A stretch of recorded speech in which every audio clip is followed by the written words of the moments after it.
as you know, as a freelance bass player in this town, you'll spend a fair amount of your calendar on gigs that aren't necessarily things you're going to be inviting your friends to. A Right. private event, a Yeah. hotel, lounge, whatever, stuff that's paying work and you're happy to do it and it's not bad. Yeah. But when people are like, "Oh, let me know when you're playing," it's like, "Well, I'm Yeah. playing tonight, Nah, but it's not what you nah. want." Yeah, right, So- right, yeah. So, And it's not what I want either. I'm just doing it. Exactly. I mean, there's great players. It's a fun time, but this, Yeah. you don't want this. Welcome to episode 132 of the Bass Shed Podcast. My name is Ryan Roberts.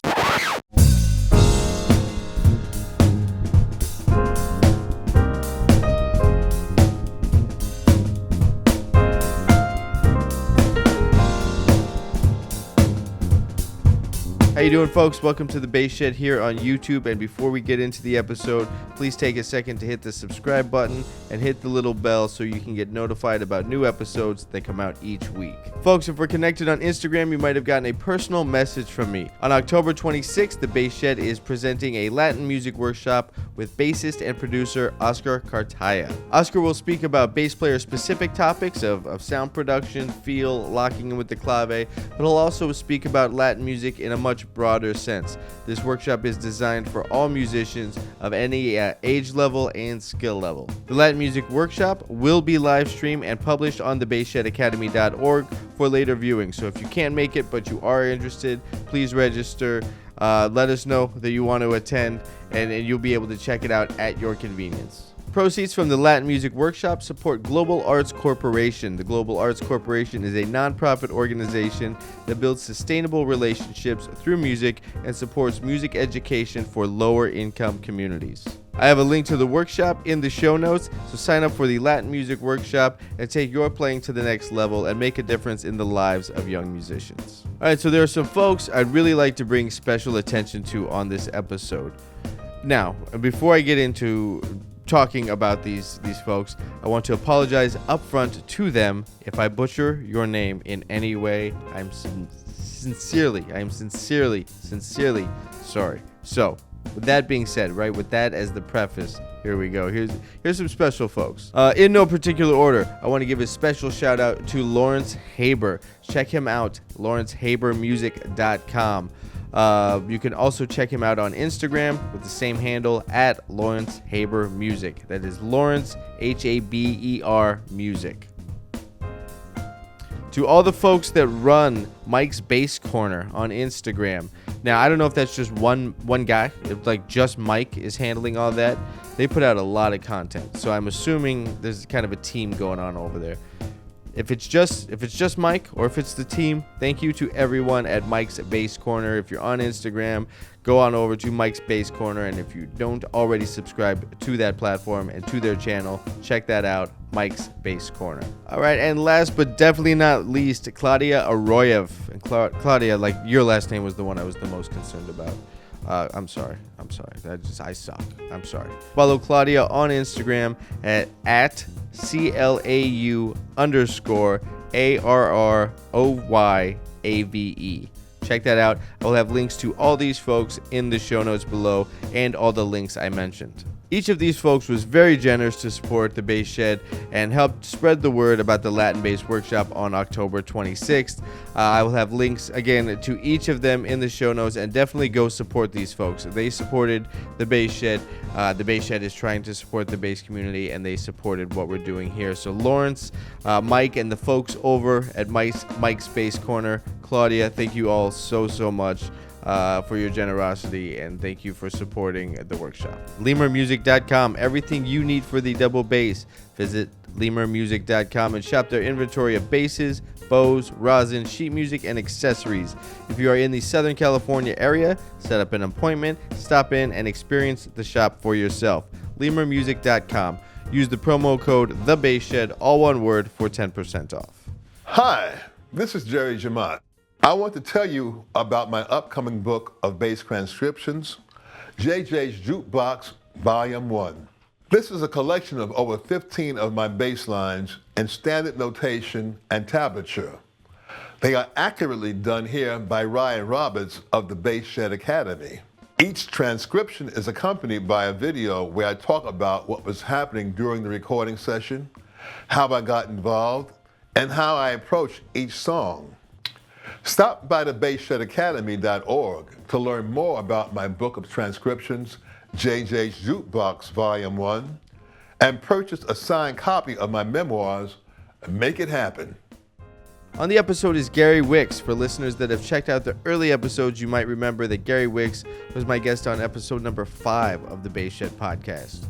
For new listeners, Gary is an in-demand bassist, composer, and educator and clinician in Los Angeles whose versatility has enabled him to perform with world-class artists in many different venues all around the world. Originally from Albany, New York, Gary is a second-generation bassist and has been a part of the vibrant music scenes of Los Angeles, London, Albany, and Boston, where he earned his bachelor's in double bass performance from the New England Conservatory of Music. He also holds a master's in jazz studies from the University of Southern California, which he earned while touring internationally with the Grammy Award-winning vocal group Manhattan Transfer. Gary has performed and recorded at many prestigious recording studios, music festivals, concert halls, and clubs around the world for such varied artists as Quincy Jones, Matthew Morrison, Manhattan Transfer, Stevie Wonder, Take Nicks, John Williams, Monica Mancini, Bob Newhart, Joan Rivers, Don Rickles, Regis Philbin. Like, the list goes on and on. Gary's a straight up veteran. Gary is a straight up veteran. With all the guests that have been on the show, I always let them know that they can come back on the show anytime they have news to share or whenever they want to. Gary did absolutely that. Gary did that. Gary told me about a new project he has titled Is That You? And they have a new EP out titled Split 5 Ways. Gary and I spent quite a bit of time on this episode discussing the new EP. And it's a really cool, it's not what I expected to hear, and I always love that. I always love when I receive things to check out from guests who are going to be on the show, and it's not exactly what I kind of already had in mind. And that's this EP, Split 5 Ways. It was definitely one of those, and now you can hear about it from the man himself, actually. Here's my talk with Gary Wicks. Right on, man. How you doing? Hey, man. Good. Dude, great to have you back on, man. I had to look it up. Like, you were I remember you were one of the first, episode 5. Yeah. All the way back. Way back in the day. Man, I remember that. Yeah, we recorded it at your place. That's right. And it was funny when I listened back, I thought like perhaps I had just drinking an entire pot of coffee and helium because I had had a cold like a week or so earlier, and I had lost my voice a little bit, and it was just coming back. Yeah. And I was like super excited. So everything I said was like lightning fast. That's hilarious. Man, you sent me a link to your new EP, which is killing. Like, I didn't respond off of the episode so that I could respond on the episode. Right on. Super killing. Not I really didn't know what to expect, actually, going into it. I knew you have a writing partner for it, but I didn't really know fully what I was getting myself into. My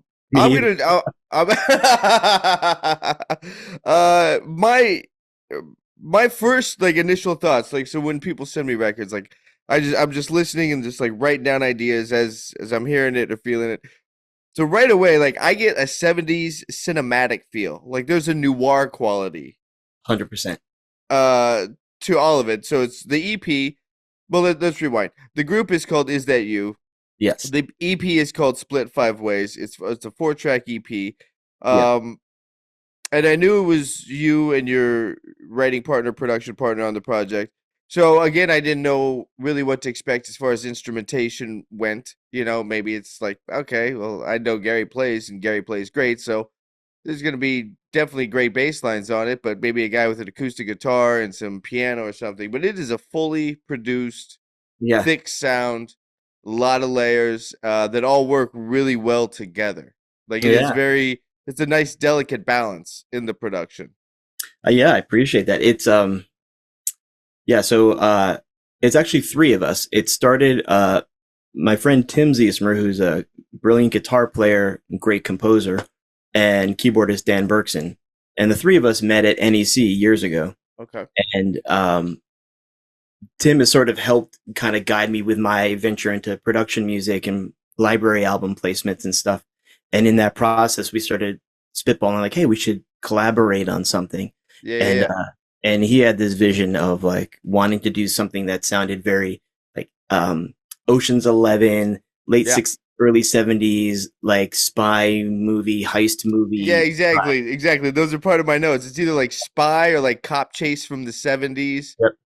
The band Galactic came to mind.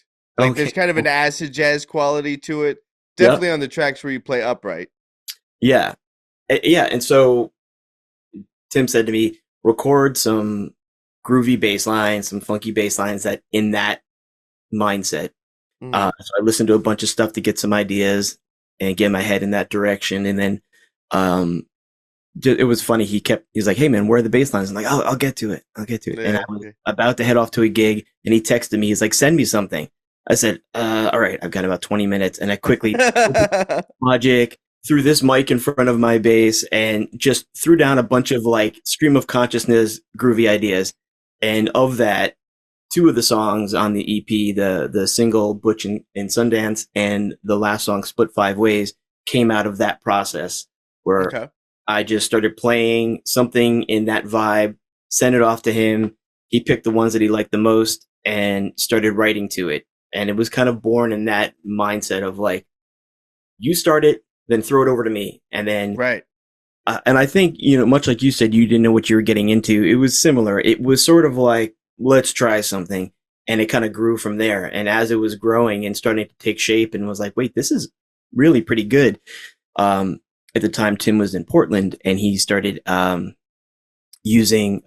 some players up there to fill out the parts, going from what you might do in production music, mocking up some parts with virtual instruments and then saying, all right, this is a cool idea, but it needs real players if we really want to put this up. It kind of became that thing. And Tim had some stuff already written. The second track, Cat's Eye Glasses, which is sort of an homage to Carol Kay and the Beach Boys and that vibe. Is why I used this pick. The Carol Kay pick, nice. Pick. Did you get that from Carol? I actually did. I've held onto this thing for years. It's almost done. I realized I can order some from her website, which I need to go do. But when I first moved to LA, I had a few lessons with her and I got she handed me, she's like, you need to use this. Like, what? Now coming from a New England Conservatory, what I don't want to say what was the benefit of studying with Carol, but what did you gain from her lineage and legendary status that wasn't found in like a normal academic thing? Yeah. Well, it was also a really brief period in time, as opposed to when you're in school for 4 years and you have weekly lessons with your teacher. It was like a 1 week or 2 week intensive. I can't quite recall now. When I first moved to LA, there was a summer music program called the Henry Mancini Institute. Oh, yeah. And that was sort of how I moved out here. I auditioned, got accepted, and moved to LA and did the summer program. And she was one of the faculty members there. Okay. So I had a handful of like back-to-back lessons where there wasn't like your traditional scenario of like a week off in between each lesson to work on stuff. It was pretty back-to-back. But that said, really what I gleaned the most from her was this is how she does it. Yeah. And that's just her process. Yeah. And I remember at one point, I'd never really used a pick before then. Right. And I was playing with fingers on my old P bass, but I had round wounds on it. And she was like, yeah, that's all well and good, but you're wrong. Yeah. You need flat wounds. And you need this pick, and you need to turn your treble all the way off. And I was like, okay. And I remember saying something to the effect of, I don't know that that's really my sound, but I appreciate it. And she was like, well, and then she started listing producers and artists that were like, well, they like the sound, so it works. Right. And I was like, fair enough. Yeah. All right. And so really what I gleaned most from her, we talked about a bunch of different stuff in those lessons, but really what I gleaned most from her was that she had a specific thing that was her sound, her vibe, and it works. And like it or not, it's fact, right? Yeah. And so I was just like, cool, I'm just gonna immerse myself in that and see what I can take away, you know? Yeah, cool. Yeah. How It's much cool. so on the to go back to the EP, there's the 2 tracks that are upright and 2 tracks that are electric. Yeah. I think it's track 4 on the EP, which is Letters of Transit. That just sounds like a P bass. Is that the track before that, track 3, that tone has some grit to it. Like it could be a P, but it's not necessarily. Both of those are this guy. Let me show you. Both of them are this. Okay. This 69 P bass. Sick. And yeah, I mean, the cat's eye glasses, there's also like a guitar doubling the bass line, so you have a different quality. But and I was doing my best of Carol Kay impersonation with the flat wounds, the treble rolled off, and I was running it through my Nordstrand preamp into my old Ampeg B15. Okay, and that was it. Solid signal chain. Solid signal chain, nothing too fancy. And so that they track, were both the bass. Yeah. That track definitely does have kind of a playful Beach Boys quality. The track that it reminded me of the most was Eleanor by the Turtles. Oh, I don't know if I know that one. I was listening to the EP and then I just started kind of singing in the back of my head. All I could remember was the line, "I think you're swell and you really do me well." And so I just Googled that, and then that's how I remembered it was the. Oh yeah, I'm gonna have to go listen to it after this. I'm not sure. Yeah, it's your guys' tune isn't as dark as that tune by the Turtles, but there was a quality there that reminded me of it. So it definitely kind of put it again in like that late '60s Beach Boys atmosphere. Yeah, downscape wise. I mean, really the whole project at this point, and we'll see where it goes because we're working on new material now. Was definitely that Ocean's 11, late 60s, early 70s cinema, like Lalo Schifrin meets Herbie, you know, right? That kind of, sort of not, I don't want to say dated, but that era of sound choices. It's like a nod to those things, like the use of the flute, the use of the strings, like a lot of things that era did in funk music, and a lot of that was you know. Tim and I talking about it, and Tim just running with it and knowing, because he's such a great composer. Like, we're talking about one. I forget which song we're talking about, and I said, I'm hearing like 70s strings. Yeah, like, exactly. And then next thing I know, he's got strings on the track. I'm like, okay, he's one of those guys. Like, here's the idea, and then boom, it's done. I'm like, oh, boom, yeah, killer. And I was generally pleased. I did all the bass tracks from home with my setup at home, so I was really pleased with how it all came out. And the first track, especially, the bass is really up front, and that was an intentional decision. It wasn't bass ego. It was more like music. Right. We want this to be like bass forward. This song, and again, referencing back to like the Ocean's 11 stuff. If you listen to that soundtrack, there's a lot of that where the upright bass is real present, and that's really kind of driving. I can't really recall that soundtrack so much. Do you know who composed that soundtrack? I do, and I forgot. I bet you I can find it real quick. I love when you look it up and it says various artists. David Holmes. David Holmes is the main guy. Okay. But yeah. Yeah. So so that was sort of like. It was really nice. As you know, as a freelance bass player in this town, you'll spend a fair amount of your calendar on gigs that aren't necessarily things you're going to be inviting your friends to. A private event, a hotel lounge, whatever, stuff that's paying work and you're happy to do it, and it's not bad. Sure. But when people are like, oh, let me know when you're playing, it's like, well, I'm playing tonight, but it's not what you want. Yeah, So and it's not what I want either. I'm just doing it. Exactly. I mean, there's great players. It's a fun time, but this, you don't want this. So it was nice to be to start on a creative project, to form a new group with kind of like-minded ideas. Yeah, we all, yeah. like I said, we all met at NEC, so we spent a lot of intensive time in practice rooms together.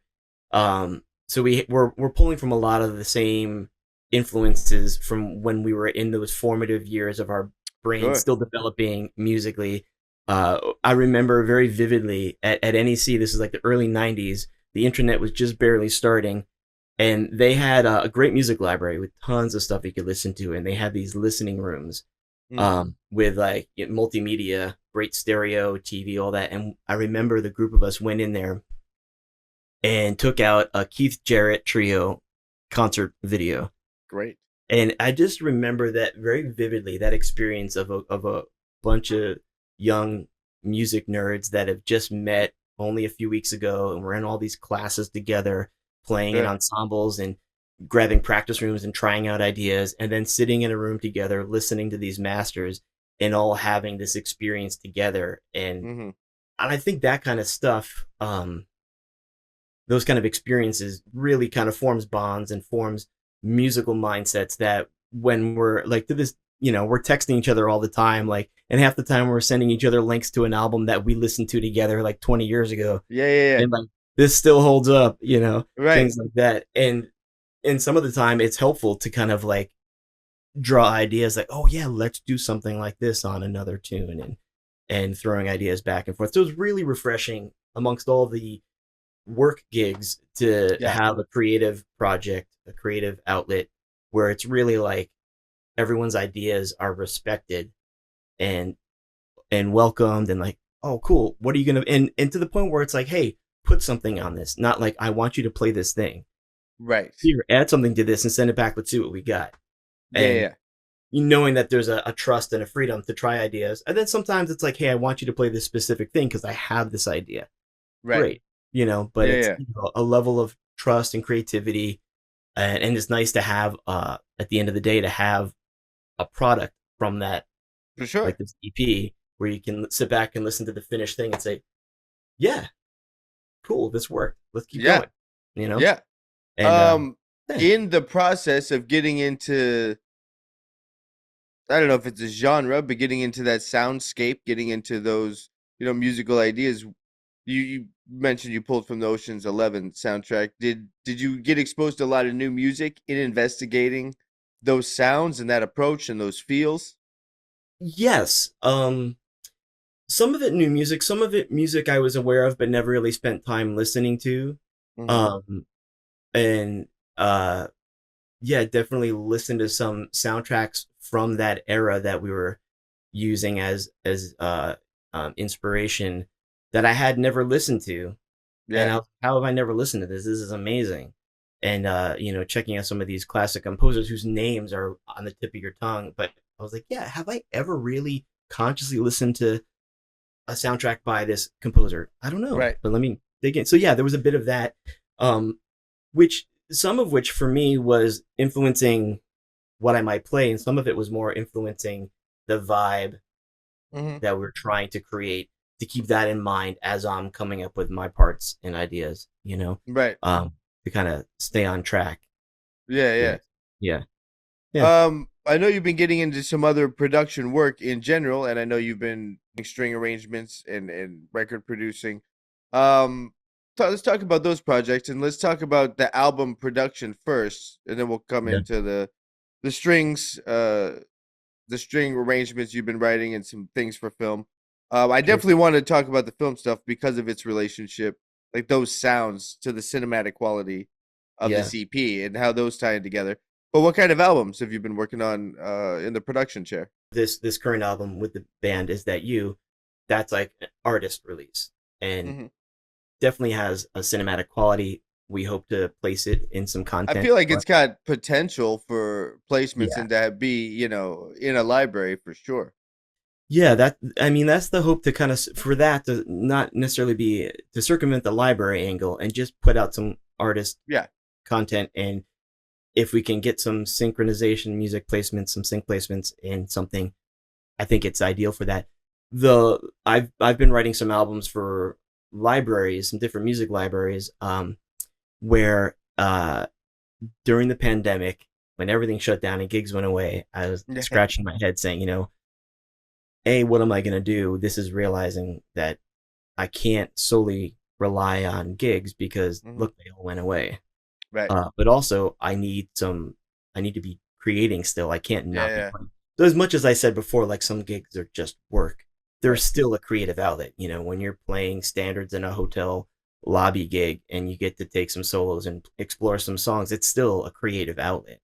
And so to have that completely taken away felt like, I don't know, just kind of dead inside, to have no outlet. And so I, took the time off to kind of finally step into that arena that I was always interested in, to buy some of the gear necessary, like microphones, interfaces, all that stuff to be able to record. And so I took some production music online classes and started learning some things. And through the process of just doing, like anything, the more you do something, the more you learn. That's not necessarily taught. That's right. And ironically, my friend Tim for Is That You, he was one of the first people that hit me up to record bass for him, because I said, hey, I'm getting into this. He said, let me hear what you're doing. I sent him a couple things I recorded. He said, yeah, sounds good. I want you to play in these tracks. And he kind of guided me and taught me some of the basics that I wasn't aware of. And from that, just kind of, it was sort of like the gateway drug of writing music, and then mixing it, producing it, doing the whole thing. And then it it started out as what I thought would be 5 or 6 songs, turned into 10, turned into 12. And then that split into 2 separate 6-track EPs for libraries and went to 2 different libraries. Okay. And it was just a great experience. And I was like, wow, I can actually do this. I get it. The flow, and writing for that is a little different than writing for something you're going to do with an artist or your own music that you want to put out in the world. Not to say I'm not proud of it and that I wouldn't want people to listen to it, but it's written with a different agenda in mind. Right. Performance isn't part of the intention of the music necessarily. You're not thinking about how this is going to be performed, or if it's, improvised music, like writing changes that are cool to solo over and like an interesting form. You're approaching it from a different way. Yeah, and the whole production music mentality of like every 4 bars something has to shift. Sure. Be it an instrument comes in, an instrument drops out, a harmonic shift, something, and fitting the mood and the expectation of that particular thing. And one of the things I had to learn in that process, coming from having studied jazz and classical music, where the goal was to be able to play and create long phrases and play more intricate harmonic information, was to kind of reverse that and dial that back and say, okay, a 4-bar phrase, another 4-bar phrase. Right. Don't overplay, don't overthink it. And at first I found I was doing too much, and I had to start muting things and deleting things, because it was like, okay, that's wrong for this. Right. So it was a learning curve. But it's picked up steam, and I'm starting to do more. I'm just about done with another library album that's going in yet a different library. And there's been some collaborations, and so it's an interesting process. And yeah, I mean, that's kind of, it's been also a fun creative outlet, like I was saying before, because even though this is not something that's an artist content, I still want to write good music. I want to play something I enjoy. And I think what's helping my stuff is that my foundation is as a bass player, so the bottom of the track sounds pretty solid. My upright record is really nice, and it gives me a nice foundation to build the rest of it on. Where I am not a banjo player, but I have an old tenor banjo. Okay, well, my next podcast, the Banjo Shed, I might not have you on. I might not have you be on the Banjo Shed. Yeah, exactly. But it I've got a good bass sound, so I can get by with sort of a very sparse banjo riff that I come up with that fits the vibe. You hear the banjo sound, but I'm not Bela Fleck. I'm not shedding any amazing banjo lines, but that's okay. You know? But yeah, so that's been it's been a fun experience, and I enjoy that, like every day getting into the DAW and writing a track, and every time I do it I learn something new, which is something I'm a big fan of. I just feel like I don't want to ever stop learning. Is there a part of the process that's more interesting than others? Like, I know some people really gravitate towards engineering, or just writing this song, or just mixing. Is there a portion that's like, yeah, this is really my thing. This is what, if I could do just this part, all the time, that would be killing. Right. It's funny you say that because I've had a similar conversation with other friends doing this stuff, and some will say like, "Oh God, I just hate mixing. I don't want anything to do with that. I just want to Mm, record and hand it off." And honestly, I like the entire process okay. because when I'm doing it in my mind, I'm sort of seeing a jigsaw puzzle and I'm seeing where pieces fit. In my mind, I'm already mixing as I'm creating because as I'm coming up with a Yeah. part, I'm thinking this is going to be really cool when I pan this off to the right and, really EQ out a lot of the low end. So this is kind of this interesting soundscape over here. And when I'm playing this line, I'm like, yeah, this is going to be front and center. This is going to drive the track. So I'm thinking about that as I'm creating. Sure. And so I kind of like the whole process. And then once everything's recorded and cleaned up and all the tracks are ready for mixing, I actually really enjoy. I mean, there's a lot I don't know. I'm not going to pretend like I'm a proper mixing, Yeah. I mean, but for what I'm it's doing, exhausting, it's just like anything, any one yeah. genre pursuit. If someone's really deep in Cuban music, Hmm. like there's so much you have to know about call and response and blah blah blah about that thing. Every Yeah. world is like that. Every Yeah. aspect of the industry is like that. You can't ever know it all. Oh, I think absolutely. everybody just learns enough to do their thing. Yeah, and I think right now I've learned enough to be dangerous, and Yeah. I hope I learn a little bit more so I can really be good with it. Because every time I work on something, I always bump up against some, speed bump that I'm like, oh wait, how do I deal with this thing? And then Hmm. I'm on the Google, on the YouTube, like, how Sure. to fix this problem? And inevitably I find an answer, which then leads me down a rabbit hole of like all this stuff I didn't know. Then I'm like, oh man, okay, next track I'm gonna try doing that Right. and I'm literally in the middle of that on this one track. I probably could have been done with it by now, but I'm trying to implement some things that I was learning on some instructional Okay. YouTube videos that I'm Is like, it oh, some mixed things or some engineer things? a little bit of both. Okay. You know, getting a better handle on gain staging all the tracks so the mixing goes a little smoother. Sure. The first few things I did when I listen back to them, I cringe because I'm like, oh, okay, I didn't know about this thing yet. I'm surprised Right. this passed the test because I hear it, you know. Yeah. Yeah. Um, but I think for me, my strength is writing and playing, and that's kind of carried over some of what I was lacking in the engineering and recording Sure. mixing side of it. Um, yeah, so I enjoy the whole process, and every time I learn something or I intentionally try to implement something that I hadn't done before. Right. That's Right.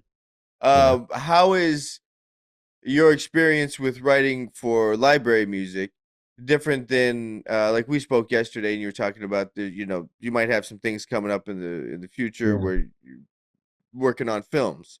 Yeah. Um to what degree, Mm. are you a full composer? Does that also include like sound design? Do you have an influence in the style of music? Are they just, would that project be like, we want something like this? What do you got? Almost where they're asking you kind of like a library Yeah. approach to it, kind of writing on spec, or do you have some freedom? And how I is your you writing know, process change in relation to just library clips? yeah, I think each situation is its own Hmm. scenario. Sure. Um and and also to be clear, I have very little experience yet writing to picture. That's a Hmm. new foray. And the thing we were chatting yesterday, I brought up it's very early stages, very loosey goosey. I have very little info yet. Yeah, So yeah. I'm curious to find out how much will be dictated to me and how much I will have some freedom. Um, and I also have yet to find out how involved it's going to be. May only be for a few spots in the thing, or it might Right. be a lot. So there's a lot of questions yet to be answered that will help clarify that. But as far as how it might contrast or compare to the library stuff, I think I'm going to try to keep a lot of the same mentality as far as sound. I mean, of course, depending on what is called for, but as far as like Always, yeah. soundscapes, instrumentation, um, play to my strengths first Hmm. before I push outside of those boundaries, when I need to. And with the production library music stuff compared to scoring, you don't want to change mood mid track. Sure. You want to say this track from start to finish might not be the most exciting journey, but for the duration that you want to use it, it's going to fit your scene.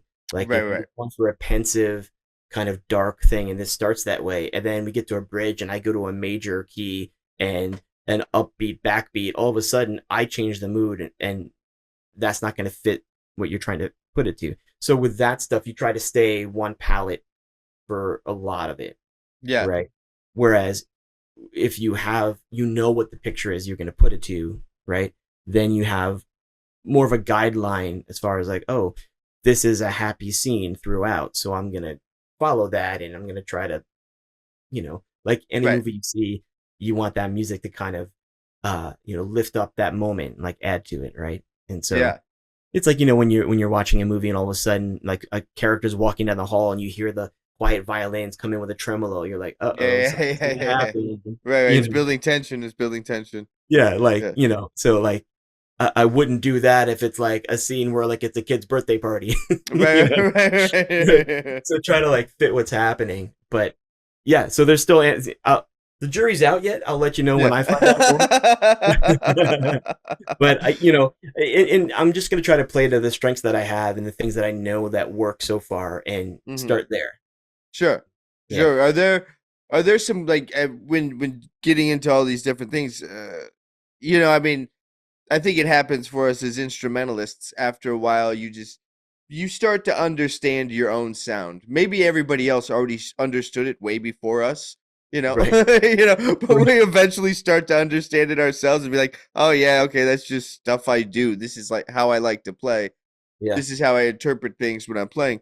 When you're doing these elements of music, writing and creating and producing, have you found already have like kind of your fingerprints come to the surface yet, so to speak? I think a little bit. It's funny because I was thinking about that not too long ago as I was listening. When those first two library albums came out and people were checking it out and giving me some feedback, and I was listening to them myself, I was noticing certain through lines that I was like, oh, that's definitely something I'm noticing. I do that. Okay. I tend to connect writing to improvising in my mind. Okay. So like when I'm on a gig and I'm taking a solo, I'm not as much thinking about nailing all the changes as I am about finding a motif and creating sort of an arc and finding a melody and creating an arc to it. Yeah, that's like a storyteller approach versus a bebop approach. Yeah, that's more of how I improvise. And so I've kind of do that with the writing. And a lot of the times I come up with a chord progression and track it, and then I just start playing over it.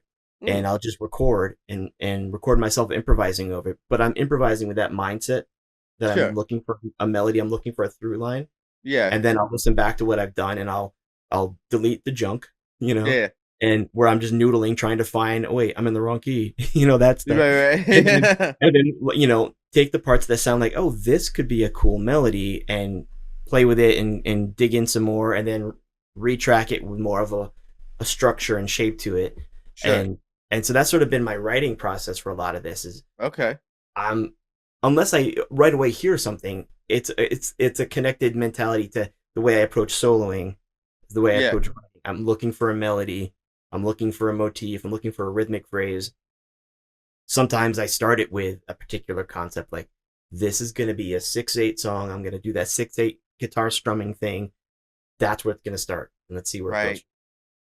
I mean, I think it's, having the jazz background you do, and given the fact that you have worked with so many people and still work with so many people, as a bass player, a lot of times we show up and we take what we're given and then we make lemonade. Like, okay, the drummer plays like this, the harmonic players, like, how do I polish this?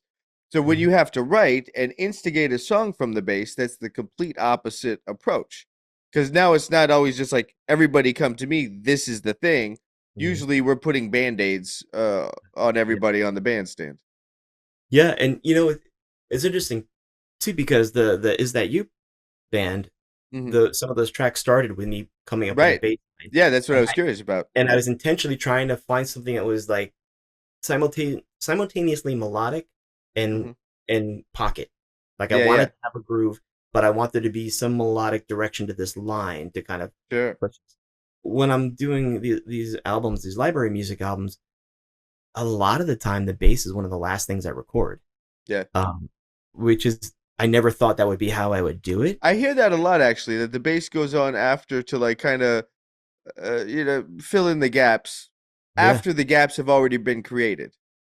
Yeah, and sometimes if I've done the bass early, I end up redoing it. Yeah. And I think some of it might be that I want to hear the song having some shape. Like when you sit down and work with a singer-songwriter who's writing some new material, and they say, "Here's the chart," and you're looking at it, it's like, okay, well, let me hear it first. I want to hear you play through the song first. I don't want to just start playing. Right. I don't know what I'm playing yet. You know, like what we do is dependent so much on what everybody else is doing. So, that's what was fascinating to me is you starting with just these bass lines. Like that would be harder than showing up and trying to fit into something that's already exists. Like we've honed that skill set where you can be like, okay, this is what I have. Now I can create a melodic bass line given this. But when you're not given, X, creating a melodic bass, what the hell? Where do I start? Yeah. Well, that was the fun thing about that was like, what do I do? And I was like, well, I guess it doesn't matter. I'll just play whatever I hear right now in this moment. Sure. And that was and both of those bass lines were absolutely stream of consciousness. Like I was just jamming, and then I cut out like a good 8-bar or 16-bar phrase that sounded good and sent it off to him. Okay. Make no mistake about it. Like I said, I did it real fast. I was trying to get out the door to a gig. He was like, "This is great, but maybe we could re-record it like more in tune and more in time." I was like, "Well, yeah, I would hope so." That wasn't meant to be the keeper take. That was like, I got to get to this gig, man. Yeah, this is just a rough pencil sketch on a napkin.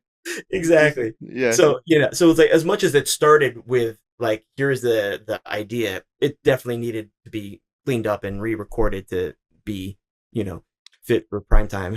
Did you put bass on this project for the band? Is that you? Did you put bass on again after? Like, did you start with this initial concept bass line idea that everything was built around, and then you're like, okay, do your thing, send it back to me, and then I'll put bass on again, like final bass last? Yeah, absolutely. That's what happened. Yeah, because I personally prefer, if we have real drums, or even like programmed drum tracks, I prefer to play to drums. Yeah. And so even if I'm playing in time with a click, it's not going to feel the same as it does if I'm hearing a drummer's pocket. I'm going to lean into that. And so, so both of those tunes was like, here's the bass, have at it. And then when it was taking shape, it was like, okay, time to re-record the bass. Mm-hmm. Like, no doubt. Right. I don't want that going out. I don't want that released in the wild. Yeah, it's like the idea was good, but the execution wasn't 100%. So let's do it. And what's great is Tim has been at this for a long time with composing, and he has much more experience than I do with this, to have a really fast ear to catch discrepancies that are going to stick out versus discrepancies that won't matter. And so he's really good at keeping me honest. I was just at his place the other day tracking some new ideas, and I was like, I've got this idea I want to record, and we were putting the bass line down, and he was like, cool, do it again, but don't rush. I'm like, come on, man. Oh, that little detail? Like, that matters. Yeah. But it's great because you have this accountability. You have somebody listening back and saying, and that was something I needed to learn for myself too, because as I'm working on these projects on my own, these library albums where I'm in my little bubble, I have nobody bouncing ideas off of. I started realizing like no one is going to hold me accountable if I don't. We'll be back right after this.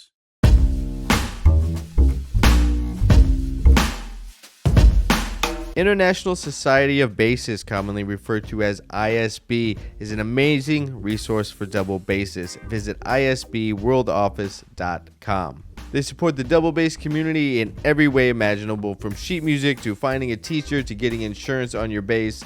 I'm absolutely honored that they are a sponsor of the Latin Bass Workshop with Oscar Cartaya later this month, and check them out. Check them out, isbworldoffice.com. Get featured on the Bass Shed podcast. That's right here during the middle of the show, you can get your news heard by the bass community and get your links to your social media handles, your websites, whatever your links may be, Bandcamp, whatever you got going on, in the show notes. Stop by thebassshed.com and get your own spot on the Bass Shed podcast. How is this going through all this process and getting deeper in the studio game? How's that affected your live playing? My live playing? Yeah, do you play less and think more about the entirety? Not saying that you didn't think like that before, but how is I feel like everything you get into all comes out of the bass on the stage, no matter what, to whatever degree. Yeah. It absolutely does. I started. It has affected my live playing in the sense that, initially I am now much more conscientious about what tone I'm getting, and what bass I'm gonna bring to the gig, because I want a certain sound or feel for that gig, and then in my playing, being more conscientious about leaving space when I can. For the most part, I think all the things I did before are kind of magnified in my mind. Okay, if that makes sense. I'm more aware of the little nuances than I would necessarily have been in the past. Right, as if you're always soloing tracks in the studio. Yeah, especially if I've spent the day working on something. Sure. Then I get to the gig and I have to try to turn that part of my brain around and focus on performing in the moment. Right. But I do find myself hearing like the piano player do something and I'm like, oh, I just want the bass to drop out right now. Actually, all the library music stuff I've been doing right now has all been upright bass. Okay. Because they've been acoustic oriented stuff. This new one I'm just about done with. I'm on the last track now. Is an acoustic tension with a southern leaning sound. So kind of like brooding, like think true crime podcast, like this kind of brooding. Okay. Like kind of I would probably, again, with like a Newhart feel, but more with a hillbilly angle. Noir hillbilly. Yeah, exactly. That's my new band. Is that you? And then the response record is, yes, it is Noir hillbilly. Yeah. Yes. That's a great way to say it. It's Noir hillbilly. I think like so that stuff's been all acoustic because we want that the upright bass, the acoustic guitar, the mandolin, those qualities, the banjo, and then some like industrial sounding percussion loops that are building this tension constantly, and some synth soundscapes to kind of balance the hillbilly. Right. Yeah. I know you just did a tour. Talk about the tour you were just doing. Yeah. There's a vintage jazz artist named Lizzy Shapiro. She has a group called Lizzy and the Triggermen. So I've been playing with her on and off over the last year or so, and she booked her first tour. It was in the Northeast, or on the East Coast, mostly the Northeast. And went out. It was really 4 main shows, but it was kind of spread out over about 10 days. And luckily, a little break in the middle. I got to spend a little time with family in New York, which is nice. But yeah, it's all upright and it's all like tuxedo, bow tie, vintage jazz stuff. So vintage jazz, that kind of makes me think it could easily get into like a cabaret-ish feel. Yeah, it can a little bit. But less gimmicky and more like homage, right? So less That's good news. Yeah, less postmodern jukebox and more like actual songs from the 1930s. And she's got a great arranger doing her charts where they really just, the charts are so well written and it gets a lot of sound out of what I call like a reduced big band, like 4 horns, drums, bass, piano, often guitar, and like jazz guitar, like Django Reinhardt vibe. Yeah. And fiddle. So it's like a chamber nonette kind of. Yeah, But it's definitely that sound and vibe of like that classic 1930s jazz sound. Gypsy jazz, Stefan Yeah, Grappelli. jazz meets like but vocal, and so Lizzy's a great singer and she's operatically trained. Okay, She brings some serious vocal chops to the game as well. sick. And like there's one number that always goes off great where she does a clarinet duet. Wow. It's a Sidney Bechet song, but she's Okay. the clarinet parts. Oh, that's cool. And she really leans into the operatic training and is hitting those high notes with that big sound and vibrato and Just yeah. like a vocalese thing where she's not. There's no lyrics to it. She's just singing but not the even Sydney part. Yeah, but not even vocalese, just singing the melody. Oh, okay.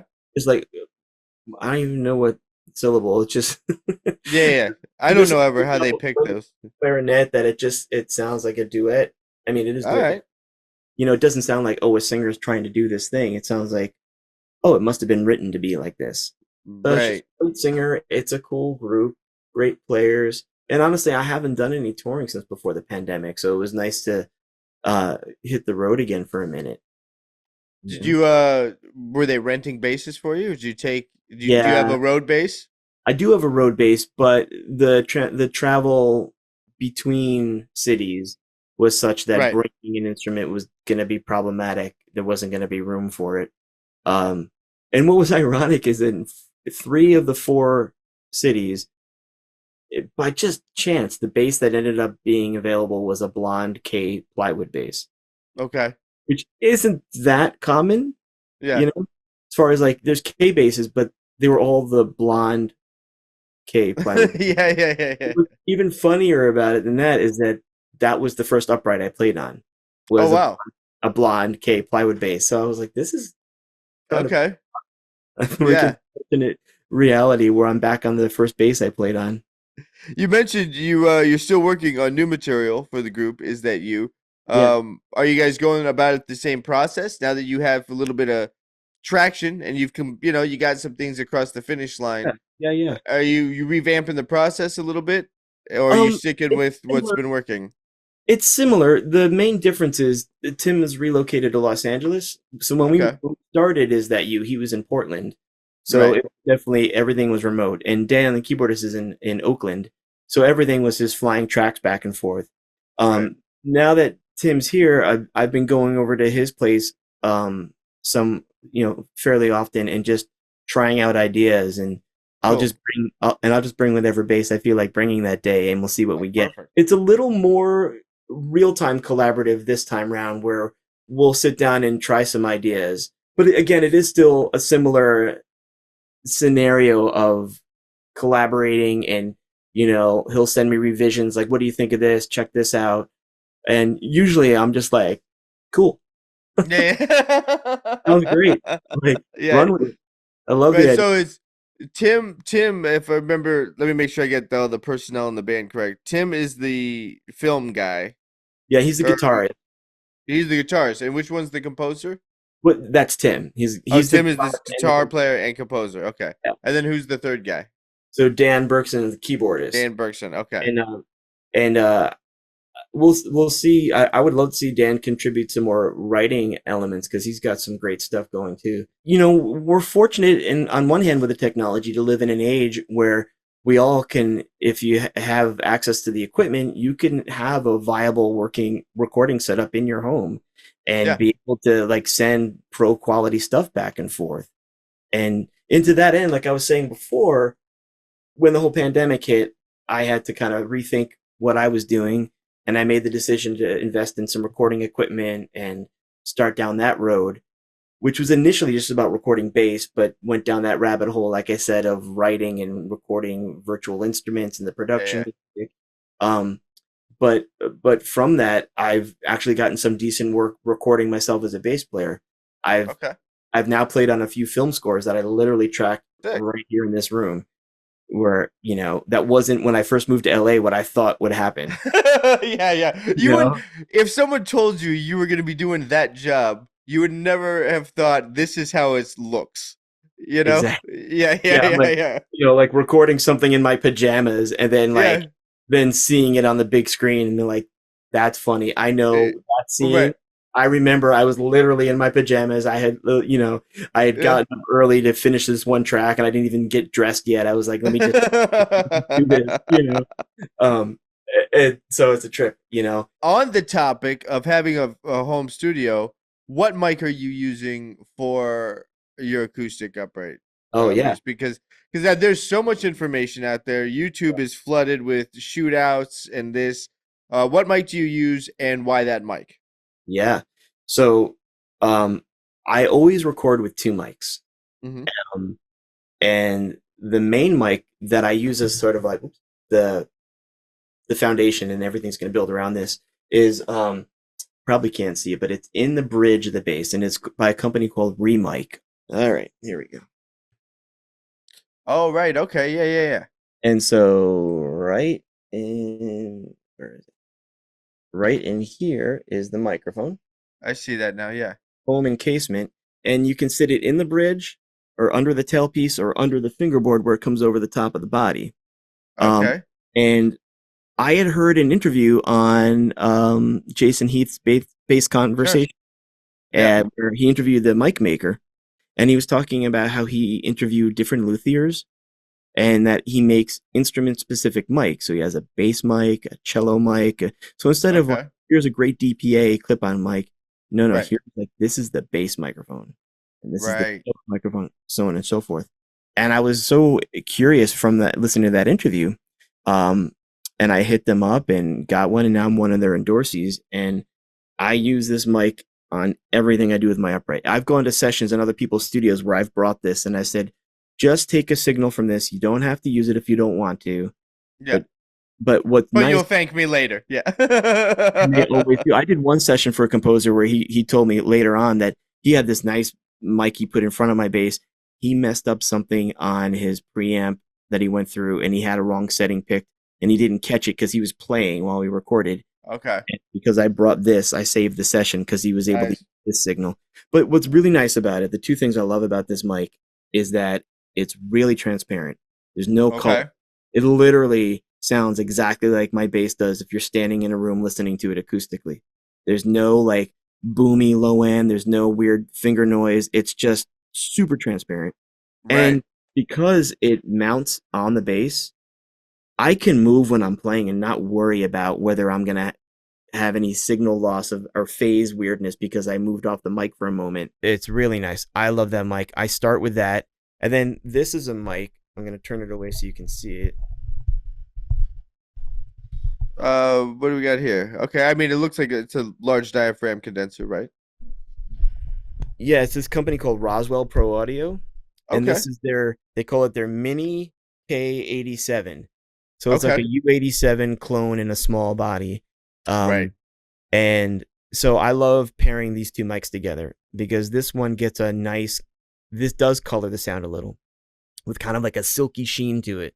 So I'll put this and get a little more of the low end with this mic out in front of the bass, and I'll feather that into the Remic. So the Remic is just transparent and focused and clean, and then I'll bring this guy in for a little more color and presence and low end. Okay.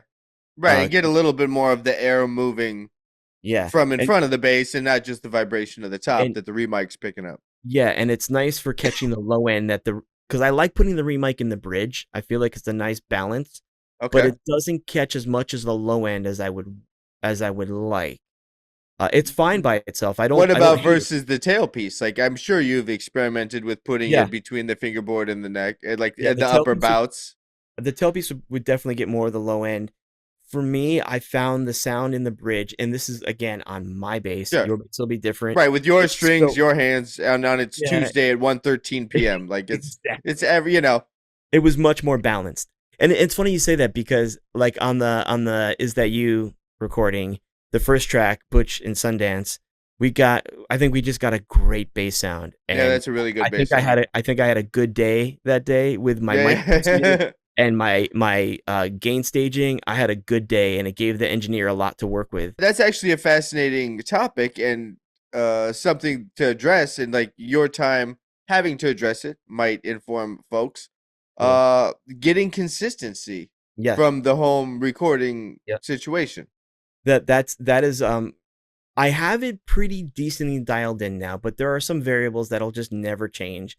You might have a day where it's hot or a day where it's cold, and your bass responds to that, right? Right. And you get a tighter tone that day. It's not as warm sounding, things like that. But or your action changes, like when the weather shifts, your action changes, and that affects your sound. The key of the song. If we're in a key where we have open strings, we're gonna have a certain resonance. If I'm playing an A, I'm gonna have some nice resonance in the bass. If I'm playing an A flat, it's gonna feel tighter.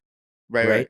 Because all those overtones aren't just popping. Exactly. So there's elements like that come into play. The two things that I try to do is, one is I try to pay attention to my mic placement. So that's the beautiful thing with that remic. It goes in the same place every time. Right. I'm not worried about that. And I save my settings in my DAW. So I have my bass chain, I have my recording settings, and then I have my mix settings, and I have them saved. So if I'm having a lazy day, at the bare minimum, I can just pull up my presets that I saved, and it's going to get me real close. The consistency thing, like you brought up, is really important, you know? Right. And I think especially, like, I've gone to the trouble of when I'm working on something and I know it's going to take me a few days, I'll spike the floor in my room where I have my B15, where I have the mic set so that it will be consistent. If I know, like, I'm going to have to break this down tonight and I got to set it back up tomorrow, like, I'm never going to get it just right. And I have that for like camera things for when I shoot lessons videos. Like, I have tape on the floor for this is camera 1, that's camera 2. This is where the light goes. I got like tape on the tripod. This is how high it goes. I just want to set it up, and I don't want to do the trial and error thing again. Like, was it here? Was it here? Let me check it. Yeah. No. Yeah. Boom. And the mistake I made with the consistency issue was that I didn't spike the mic stand on the mic stand. So I was realizing, like, oh man, did I have the mic like here or was it here? Yeah. And it might not seem like a big deal, but when you're trying to record an acoustic instrument like the string bass, like it matters. Yeah. And you know, that's where I'm like, okay, now on, I'm gonna start putting little tape on every part of the mic stand so I know exactly where it sits. You know, that's right. You know, get rid of the guesswork. Yeah, exactly. But dude, this has been great. Thanks for being on, man. Oh man, it's awesome. It's so great to see the growth of the bass shed. It's been growing. There's a lot going on with it. I just listened to your Dara Goals interview the other day. Oh, cool. I love Dark. Yeah. I did my master's at SC, so I had lessons with Dark, and they were great. Okay. He's just a like you hear in that interview, he's just a straight shooter. Like, you know, he's like, this is how I do the thing I do. Other people do this. I'm not interested. I do my thing. And I love him for that. And he's on the road. I mean, he's played with all my favorite people. You know, like, the only question I wanted to really ask is, like, dude, how do I get the gigs you're on? Like, just I want all the gigs you do. You're going to play with Mancini in an orchestra? Yeah, I want that one. Yeah. You're wherever. I think he's in Poland right now with Meldau. Like, yeah, I want on that one. Yeah, right. You know, like, everything you're doing, I want on. I hope there'll be recordings to hear that, because I don't think Meldau and Jorge Rossi have played together in a long time. Since the original trio? Yeah, I don't know, actually. I haven't really been following that. I don't know either, but most of his trio stuff in the last, like, decade. Jeff Ballard. Yeah. So seeing that was Meldau and Jorge Rossi and Dara, yes, please. The band is titled Is That You? The EP is titled Split 5 Ways. It's on all the streaming platforms, correct? More platforms than I knew existed. Yeah, it's out there. I've seen people checking it out on YouTube Music, on Amazon Music. Oh, cool. I know it's on Spotify and Apple Music. Does YouTube have their own music thing now? Yeah, they do. Really? There's some people that subscribe, like you do for the other streaming services, for YouTube Music, separate from the YouTube itself. Wow. Yeah. Wow. Yeah. There's too many things. Like, I don't even know.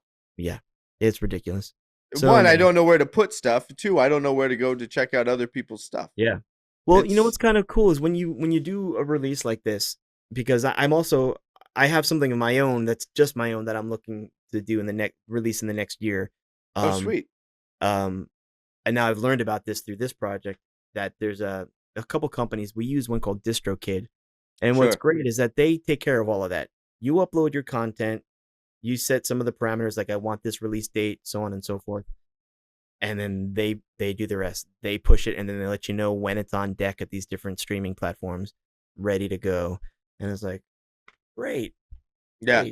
You know, it makes it a lot, because I was like, where do you even begin? Do I have to hunt down? No, there's the distributor that does it for you. You just pay them to do the dirty work.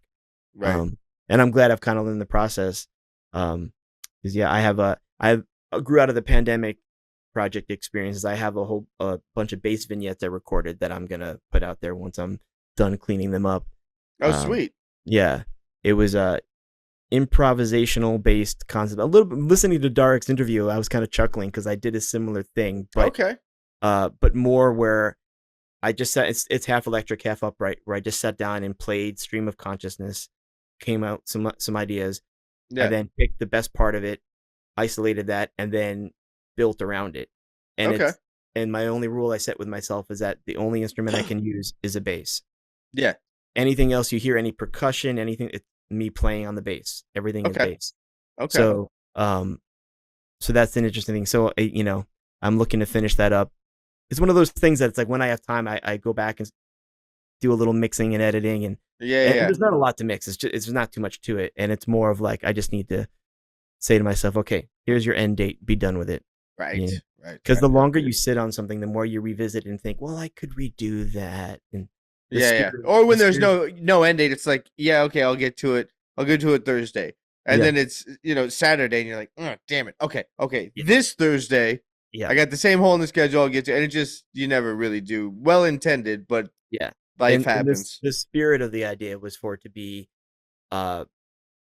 based in the moment, improvisation, compositional improvisation, right? And then move on. Right.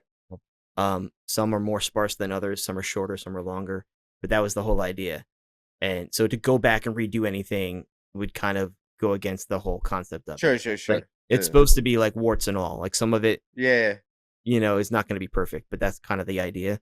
Yeah, that's part of it. Yeah. So I'm glad through this experience, I've learned a little bit more about doing a self-release when you're on your own and how this works. And like I said earlier, in this age of like technology, we can do that. Yeah. Cool, man. Go in a studio, dude. Can happen. Thanks for being on. Let me know when that's out. I want to not only hear it, but have you back on to talk about it. Absolutely, man. Thanks. This is great. Cool, dude. It's been fantastic. All right, dude. We'll talk soon. All right, brother. All right. Thanks, Gary. Peace. Later.